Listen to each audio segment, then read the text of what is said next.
días.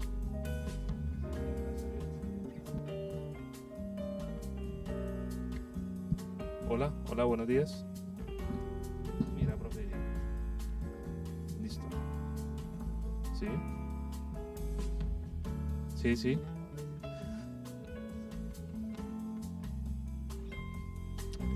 Muy buenos días a toda nuestra respetada audiencia de UDI Radio. Bienvenidos a un capítulo más de En Sintonía con los Negocios. Quien les habla, profesor Javier Chaparro, docente del programa Negocios Internacionales. En la mañana de hoy continuamos con la temática del conflicto entre OTAN con Rusia, con la Federación de Rusia como tal. Pero a diferencia del capítulo que trabajamos hace 8 días, vamos a mirar la perspectiva que tiene lo que es la otra parte del conflicto, que en este caso sería la Federación de Rusia y uno de los aliados que tiene, que es la República Popular de China. Estamos, como repito, en el 9º capítulo ya de nuestro programa. Gracias a toda nuestra audiencia por acompañarnos todos los jueves en este espacio que nos brinda UDI Radio. Hoy me encuentro pues acá con el apoyo logístico del profesor Juan Manuel Corredor y pues sin más preámbulos vamos a dar inicio a la presentación de nuestro programa. Bueno, inicialmente quiero abrir el programa con un pequeño video el cual presenta cómo Rusia, la Federación de Rusia, en la ciudad de Melitopol de Ucrania, pues ya digamos que celebró el famoso día de la victoria soviética, que fue la fecha que Rusia derrotó a las fuerzas nazis en Alemania, y pues al fondo se alcanza a ver la bandera de la antigua Unión de Repúblicas Socialistas Soviéticas, o la famosa URSS. Entonces vamos a iniciar con este pequeño video.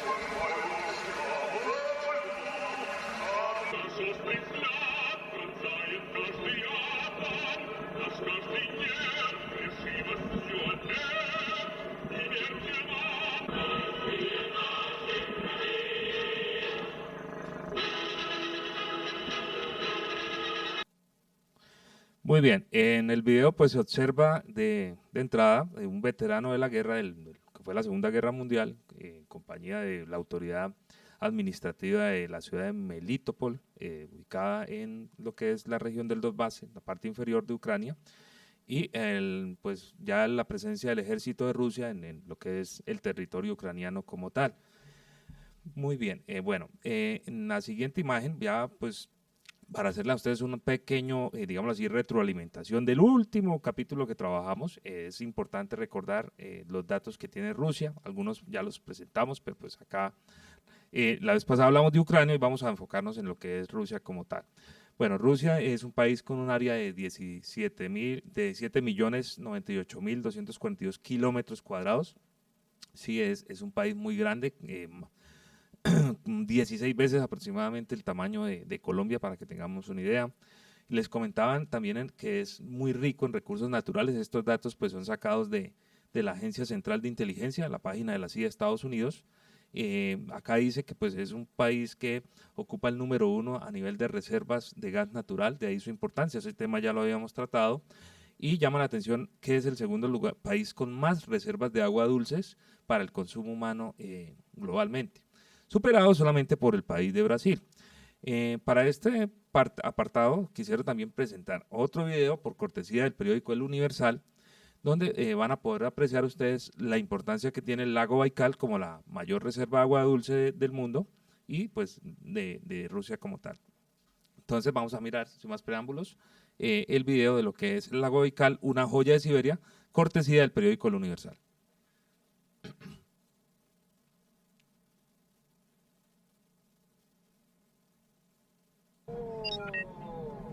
El famoso lago Baikal, situado en el sur de Rusia, en la región de Irkutsk, fue declarado Patrimonio de la Humanidad por la UNESCO en 1996. El lago, de 636 kilómetros de largo y entre 27 y 81 kilómetros de ancho, es uno de los lagos más antiguos en la historia geológica. El lago es alimentado por cerca de 330 ríos afluentes y tiene una profundidad media de alrededor de 730 metros y su profundidad máxima es de aproximadamente 1.637 a 1.642 metros. El lago Baikal es el cuerpo de agua dulce más grande y contiene un quinto del agua dulce del mundo. Además contiene 27 islas, de las cuales la más grande es Olkhon. La zona de Baikal es rica en biodiversidad, ya que alberga cerca de 1.085 especies de plantas y 1.550 especies y variedades de animales. Más del 80% de los animales son endémicos. Además, casi 2.000 especies de plantas crecen en las orillas del río y cerca de 320 especies de ave anidan en el área. Una de las características únicas del lago es la transparencia del agua y su pureza. Después de que el lago Baikal fue declarado Patrimonio de la Humanidad, el gobierno ruso comenzó a prestar más atención a la protección ambiental del lago y sus alrededores. En la zona hay varios complejos turísticos que dan a los viajantes la oportunidad de apreciar los maravillosos paisajes del Baikal. Corresponsales de Xinhua reportan desde Irkutsk, Rusia.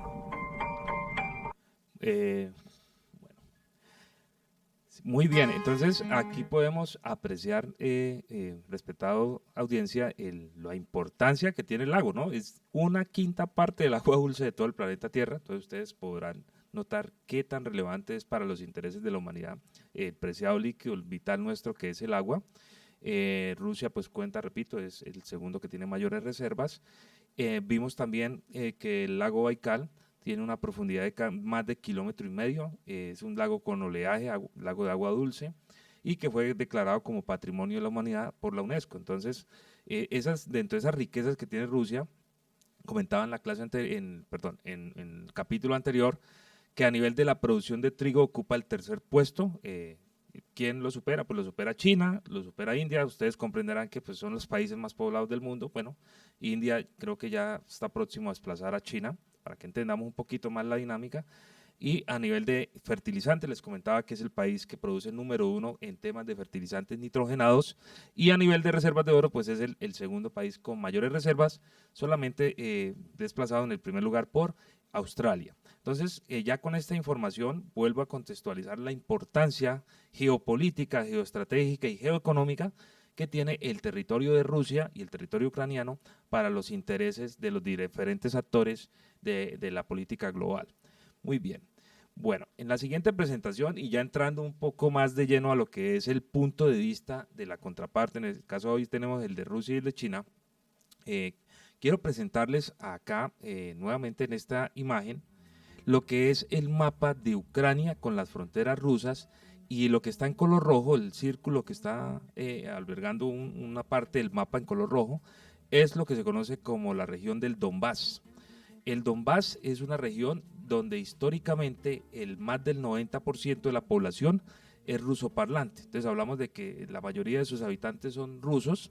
Es una región que, como ustedes observan acá, en la parte derecha, una imagen del expresidente Petro Poroshenko, quien fue el que sube después de unas elecciones en el año 2014, cuando se ve obligado Yanukovych a salir del poder, el cual Poroshenko, con presiones por parte de la OTAN, según repito, esto es la postura rusa y China, presionado por la OTAN y por Estados Unidos, empieza a presionar toda la región del Donbass, que de mayoría rusa, con el fin de que pues esa etnia pueda desplazarse o hacia Rusia o hacia otros lugares del mundo, y pues que el país quede el 100% bajo control de lo que son los ucranianos nativos, por digámoslo de alguna manera como tal. Repito, esto es la posición de Rusia como tal. Entonces, en esta región es donde se concentra mayor parte del conflicto. El ejército de Yanukovych, que repito, sube en el 2014, empieza a tener una mayor presión sobre la región, y los habitantes del Donbass, apoyados por el presidente Vladimir Putin de la Federación de Rusia, quienes envían armamento y suministros, empiezan lo que llamamos una guerra civil en Ucrania, que viene desde el 2014 hasta que pues Rusia la ocupa el año pasado, en febrero del año pasado. En ese conflicto armado interno de Ucrania como tal, una guerra civil que pues ha matado cantidad de personas civiles y también de las dos partes, tanto soldados de Ucrania como los de las autoproclamadas repúblicas independientes, ¿sí? Lo que es Donbass se compone de dos, digamos, de dos países, uno es Lugansk y el otro es Donetsk, ya en el próximo mapa lo voy a explicar un poquito más. Entonces pasamos a la siguiente, por favor, profe. Y aquí les presento de una manera más amplia el mapa por cortesía de lo que es el Ministerio de Defensa del Reino Unido. Es un mapa del septiembre del año pasado, donde viene en la color rojo los territorios que han sido ocupados por Rusia, ¿no? Si ustedes observan en la parte superior del mapa está la región del Donbass, con los dos países que le digo que son Lugansk y Donetsk, y hay una manchita amarilla, es la parte que pues en ese momento todavía estaba ocupada por los ucranianos. Al día de hoy esta parte del Donbass ha ganado más metros Rusia, o sea un mayor avance por parte del ejército ruso, y si ustedes observan también el mapa, más abajo, los del Donbass, se encuentra Melitopol, que es donde presentamos el video inicial, que estaban los soldados rusos izando la bandera de la antigua URSS por los 79 años del Día de la Victoria, y Gerson, que es otra ciudad que en estos momentos se encuentra ocupada por Rusia. ¿Por qué es importante este corredor para Rusia? Pues ellos hablaban en un inicio de solamente, digamos así, tomar el control del Donbass, que la mayoría, repito, es ruso parlante. ¿Por qué es importante? Porque si ustedes observan el mapa, ese es el corredor terrestre que permite llegar a Crimea, que es la península que está en la parte inferior. Y Crimea, pues en 2014, después de que Yanukovych se retira del poder, huye y en las elecciones lo sustituye Poroshenko, Crimea es tomada directamente por los rusos. Entonces, estratégicamente, militarmente, ese corredor es clave para lo que son los intereses del ejército y de la política que tiene la Federación de Rusia.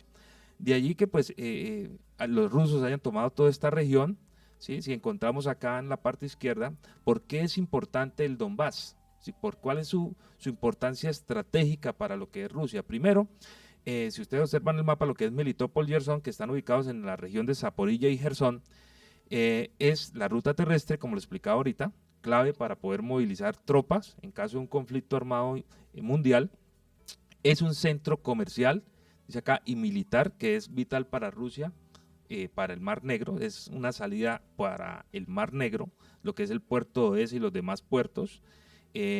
Aparte de eso, esta región es muy rica en lo que tiene que ver con minerales, se le conoce como el cinturón de óxido de Ucrania. Entonces ustedes observarán que es donde hay minerales o materias primas que son valiosas para los intereses de cualquier industria, por eso es lo otro importante, y pues contamos a raíz de que hay minerales con importantes fábricas para lo que es la producción de hierro, ferroníquel y demás materiales con aleación, y algo clave, lo que es los alimentos procesados. Entonces es una despensa de comida porque las tierras son tierras negras muy ricas en nutrientes para lo que son los cultivos. Entonces para Rusia el Donbass es totalmente clave, inclusive más que el Donbass es la región de Gerson, como les decía ahorita, y Zaporilla. Entonces por eso todo ese corredor ha sido ocupado por la Federación de Rusia. Bueno, en la siguiente imagen vemos un informe del Alto Comisionado de las Naciones Unidas para los Derechos Humanos. Ellos sacan constantemente informes, pero pues estamos remitiéndonos a como decir, la justificación de Rusia de por qué tuvo que invadir Ucrania. Entonces, en el año 2016, uno de los muchos reportes que genera el Alto Comisionado de las Naciones Unidas para los Derechos Humanos, encontramos algunos testimonios que recogió esta figura, este personaje como tal. Ustedes observan en la imagen una señora quien dice textualmente, cito textualmente este documento de ACNUR, dice que el momento más terrorífico de esta guerra fue cuando los proyectiles de mortero pasaban silbando sobre nuestras cabezas. Entonces, ustedes podrán observar el terror que tiene la población civil, ¿sí? Independientemente de cualquiera de los dos bandos que estén en el conflicto, la población civil se ha visto muy afectada, psicológicamente es un problema escuchar usted que pase sobre su cabeza un arma de estas o un avión de combate, nada más con el sonido que genera. Tenemos otro testimonio en la parte inferior abajo, ustedes pueden observar, perdón, cuando empiezan los bombardeos, dice esta ciudadana, vamos al sótano, tenemos que refugiarnos en sótano, las casas están diseñadas para esto, la madre está enferma y dice, tiramos de la mamá que grita y se orina encima del susto, una señora de avanzada edad con problemas de salud y pues en este confinamiento pues deben vivir todo este tipo de situaciones. Bueno, en la siguiente imagen, también siguiente diapositiva, siguiendo en orden los testimonios que da este ACNUD, este brazo de la ONU como tal. Acá vemos el testimonio de una señora que dice que hay una sensación, se sienten aislados, sienten que han sido abandonados, la población civil, tanto en temas físicos como a nivel de su identidad política, social, en temas económicos, una población de más de 3 millones de habitantes, ¿sí? en esa zona como tal, y viven en la línea del conflicto. Entonces, hay una necesidad de protección y de apoyo, lo que decía el representante del Alto Comisionado de las Naciones Unidas. Y en la parte inferior de la presentación, vemos que Ucrania ha adoptado diversas medidas, dice, para mejorar la protección y promoción de los derechos humanos. Sin embargo, dice que las dos partes, tanto el gobierno, ¿cierto?, como los combatientes de las dos partes, han generado violaciones y abusos en los derechos humanos de los civiles como tal. Entonces, eso es una realidad. Pues ahí está la fuente, yo siempre cito las fuentes de donde se saca la información, directamente de la página de ACNUD en la ONU. Y vamos a la siguiente presentación. Una de las violaciones a los derechos humanos que más se han observado en esta zona de conflicto es el tema de la libertad de locomoción o la libertad de movimiento. Bueno, dice que entre 8.000 y 15.000 civiles cruzan la frontera todos los días. Hay una frontera invisible que es para poder llegar a la región del Donbass, bueno, estamos hablando del año 2016, en ese momento. Una frontera de nadie, por decirlo así, para poder pasar de un territorio a otro. Entonces hay infinidad de retenes. Explican acá que los vehículos, las personas, para poderse transportar tienen que pasar por 3 retenes del ejército de Ucrania y 3 retenes por la autoproclamada República de Donetsk, de Lugansk y Donetsk como tal. Entonces, ustedes son trancones, digámoslo así, o congestiones viales en las cuales una persona para desplazarse a su casa se puede ver inmersa en 3-4 horas y constantes requisas, ¿no?, para poder avanzar. Entonces, ahí se está viendo una clara violación a lo que es la libertad de locomoción o movimiento, como la conocemos acá en nuestra Constitución. En la siguiente presentación vemos las violaciones al derecho a la libertad de religión. Este es un tema bastante delicado, pues la ONU siempre ha propendido por la protección de la Carta de los Derechos Humanos a nivel global. El tema religioso pues es algo que es garantía la libertad de culto. En el caso del conflicto hemos visto cómo se ha bifurcado. Los ucranianos, al igual que los rusos, pertenecen a la iglesia ortodoxa, son cristianos ortodoxos como tal, y a nivel de las políticas de Estado, recuerdo que hay una población mayoritaria que es ucraniana y en el Donbass están los rusoparlantes. Entonces se han generado tensiones entre ideológicas de los fieles de dos tipos de iglesias. Tenemos la Iglesia Ortodoxa Ucraniana, UOC, que son las siglas, Iglesia Ortodoxa Ucraniana, y la Iglesia Ortodoxa Ucraniana de Kiev, o la UOC-KP, para poderlas identificar. Bueno, ¿qué pasa? Tanto los fieles de las dos partes como los clérigos o los religiosos le informaron al Alto Comisionado de Derechos Humanos que existe discriminación, ¿sí?, que se está utilizando un lenguaje incendiario, despectivo, provocador, ¿cierto?, hacia ellos. ¿Por qué? Porque están afiliados a una iglesia que es central y a otra que pertenece a nivel, digámoslo, nacional, la de Kiev y la iglesia global como tal. Que si usted pertenece a un bando a otro, entonces, ¿a qué tipo llegan las agresiones? Un tema de violencia física y inclusive obligando a algunas personas a que se cambien de bando dentro de la misma religión. Eso es un tema que es bastante neurálgico porque pues a nivel mundial, repito, se propende por la libertad de culto. Cada persona pues es libre de elegir su religión. Esa es la tendencia global y lo que proclama la Carta Universal de Derechos Humanos. Bueno, y ya con esas razones de lo que se vio, por ejemplo, en esos datos del 2016, 2017, 2018, 2019 y demás, entonces Rusia, ¿qué dice? Dice, bueno, están masacrando a mi población rusa en el Donbass, no puedo permitir más eso, ¿sí? Y aparte de eso, dice Rusia, el ejército de Ucrania empoderó a un grupo de paramilitares, que llamamos nosotros mercenarios a nivel de conflictos, que se llama el Batallón Azov. Sí, eso es lo que dice el presidente Vladimir Putin y lo que es la federación como tal. En este video que vamos a observar a continuación, que es cortesía de RTV, un canal de televisión española, claramente se ve que sí es un batallón que utiliza simbologías nazis, ¿sí? De la antigua servicio secreto, la SS, que era la policía secreta que tenía la Alemania de Adolfo Hitler durante la Segunda Guerra Mundial. Entonces, esta es una de las razones por las cuales dice Putin, es nazismo, y el nazismo no puede prosperar ni en Ucrania, ni en Europa, ni en ninguna parte del mundo, y por las cuales ellos pues han justificado esta invasión. Entonces, vamos a mirar un pedacito o el video de lo que es el batallón Azov. Власть в свои руки. Похоже, нам с вами будет легче договориться, чем с этой шайкой наркоманов и неонацистов.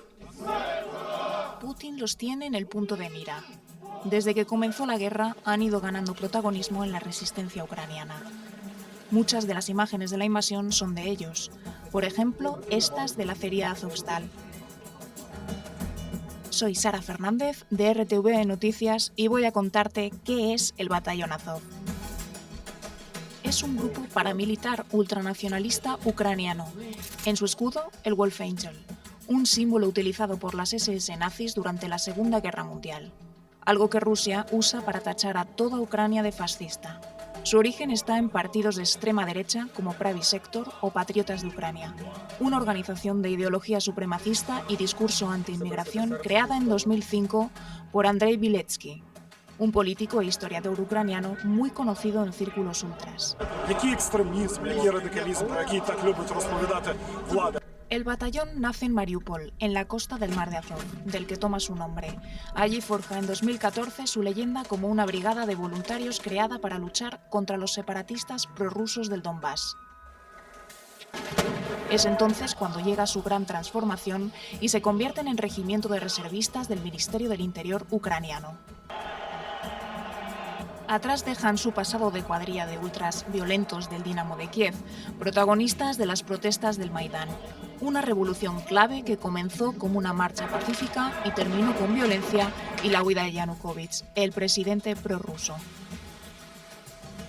Aunque sus intentos de lavar su imagen chocan con sus polémicas. En 2015, varios medios vinculados al Kremlin y la ONG Human Rights Ucrania denunciaron un vídeo que supuestamente muestra a miembros del batallón prendiendo fuego a un combatiente ruso crucificado, vivo. Azov lo niega y tanto la Comisión Europea como Rusia no pudieron verificar si era auténtico. A pesar de eso, Naciones Unidas les ha relacionado con torturas y secuestros.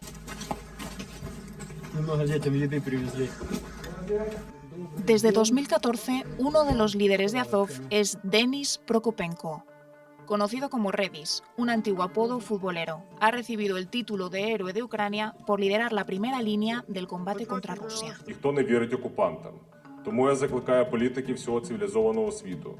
Організуйте зелений коридор, надайте гарантії безпеки, щоб негайно провести евакуацію цивільних, поранених та тіла вбитих воїнів, які мають бути поховані з почестями. En sus inicios estaban financiados por oligarcas como Igor Kolomoisky, quien supuestamente pagó también parte de la campaña electoral de Zelensky. $70 mensuales cobraban al principio los miembros de Azov, una cantidad que ahora no está clara, tampoco cuántos son. Se calcula que unos 400 en 2014 y alrededor de 1 millar en 2021. Su papel en la guerra de Ucrania está siendo destacado. En Mariupol, por ejemplo, hay 14.000 soldados rusos y 3.000 ucranianos. De ellos, la mitad son de Azov, un batallón muy activo en Twitter o Telegram. Мы глубоко уверены в том, что мы спасаем не только Украину, мы спасаем Польшу, мы спасаем Литву, Латвию, Эстонию, мы спасаем Молдавию, мы спасаем Грузию. Он же не будет останавливаться только на нас. Sus éxitos y su popularidad han hecho que su etiqueta nazi se diluya para algunos, no para Putin.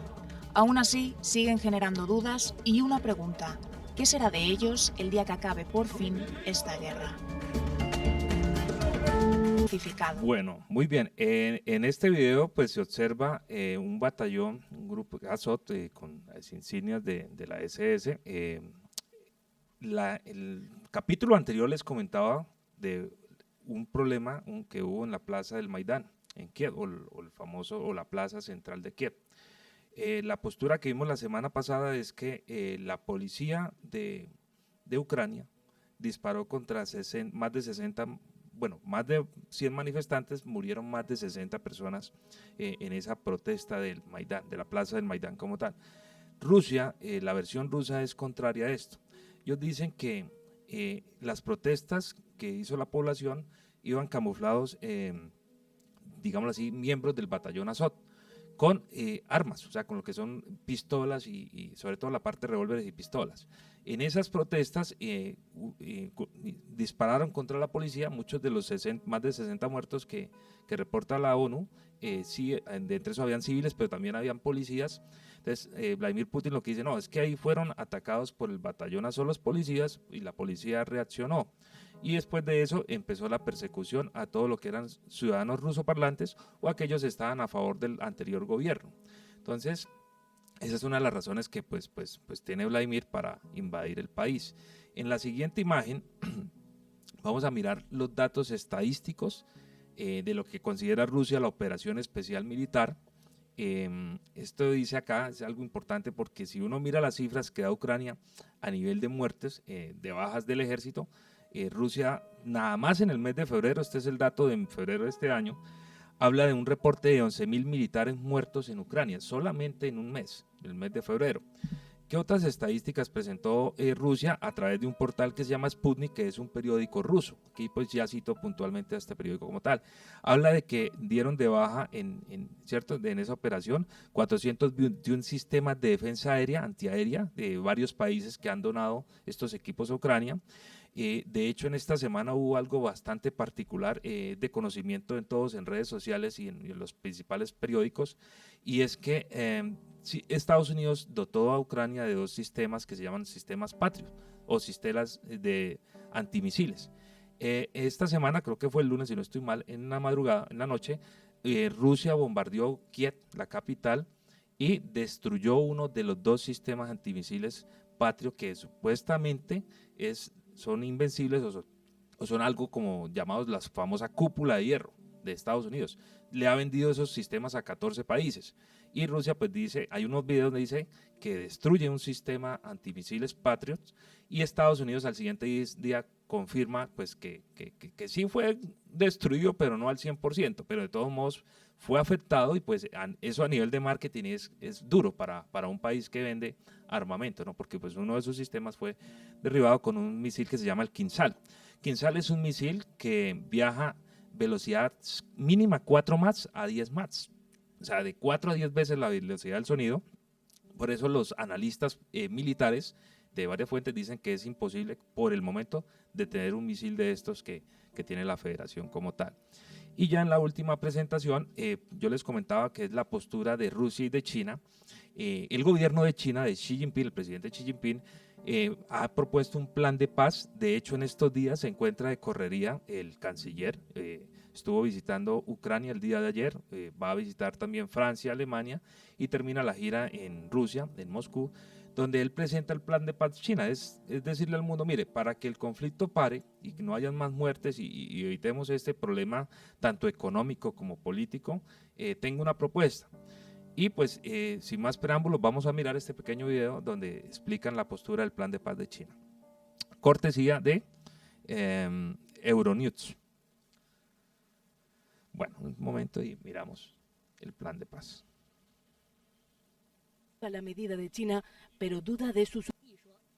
China hace público su plan de paz para Ucrania 2 días después del encuentro entre el jefe de la diplomacia china y el presidente Putin en Moscú, coincidiendo además con el aniversario de la invasión rusa.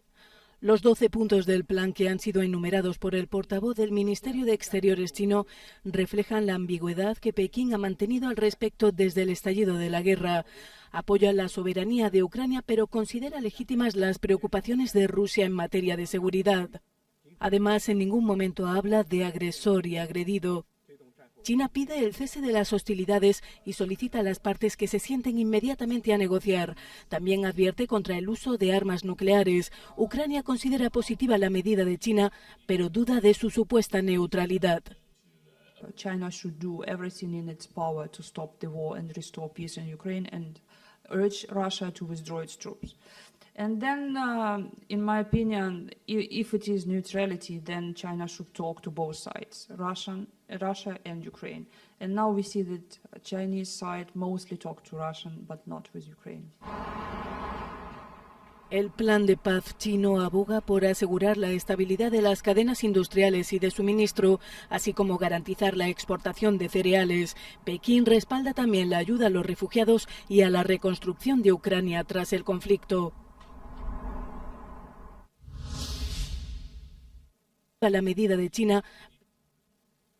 Bueno, muy bien. Entonces, China lo que dice es, tenemos que parar esto, buscar una solución. Una de las soluciones es que se permita que continúe lo que es la distribución física internacional de mercancías, teniendo en cuenta que hay granos, ¿sí?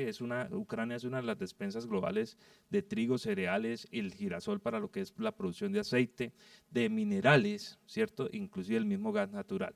Y pues también que hay que reconstruir a Ucrania, y China pues dice, Rusia no creo que vaya a entregar fácilmente el 100% del territorio, muy seguramente lo que es el Donbass, con las dos repúblicas que hicieron el referéndum y votaron por la anexión a Rusia, e inclusive Crimea, pues seguramente no las va a regresar.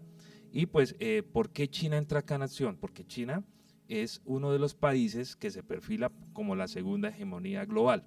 Estamos hablando de que Estados Unidos, después de la Segunda Guerra Mundial, ha sido la principal hegemonía o el rector de las políticas mundiales, y ahorita los chinos, con su participación macroeconómica global y con el plan de la ruta de la seda, el nuevo plan de la ruta de la seda, que lo explicaremos en otro capítulo más adelante, pues ha tenido un gran protagonismo global y se perfila para ser otro de los países, o sea, una segunda hegemonía, o lo que llamamos un mundo multipolar, donde ya no solamente un país es quien rige el mundo, sino 2 o 3 países pues van a tener sus políticas para lo que es el desarrollo global como tal. Bueno, ya finalizamos esta parte del 9º capítulo. Gracias a nuestra audiencia por continuar en este espacio, por acompañarnos, y los invito para el próximo jueves, 9 de la mañana. Vamos a tratar un tema muy interesante que tiene que ver con lo que es el manejo de contenedores o la contenerización. Temas esenciales para lo que es la logística internacional y en los negocios internacionales. Muchas gracias, respetada teleaudiencia, que tengan un feliz resto de día. Que estén muy bien.